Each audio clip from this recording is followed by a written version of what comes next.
While playing with blocks, the brother and sister noticed a horde of terrifying zombies standing right outside, but far from being afraid. They pretended not to see anything. After all, this was the 6th year since the zombie virus outbreak, and most of the world had been overrun by zombies. Only the siblings' villa remained unbreached. As for the zombies that gathered outside every night, the siblings had long since grown accustomed to them. After all, their floor-to-ceiling windows were made of bulletproof glass. The zombies outside simply couldn't get in. Moreover, in this post-apocalyptic world, the brother had honed exceptional survival skills. Every morning, he would set traps in the vicinity to capture the zombies attempting to attack them. But in this post-apocalyptic world where supplies are king, the most terrifying threat comes from that 1% of survivors living in this well-stocked villa.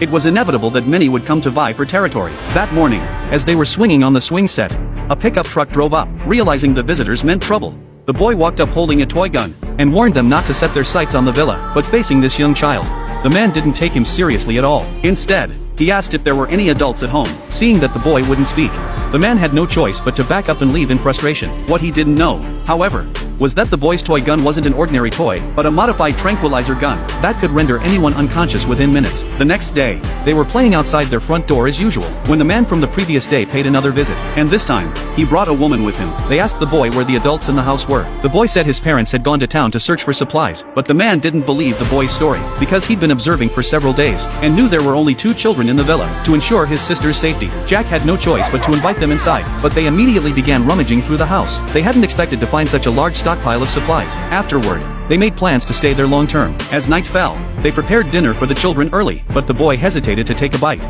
fearing they might have poisoned the food. The man then asked Jack why he wasn't eating, but Jack replied with a strange remark. It will be over before you know it.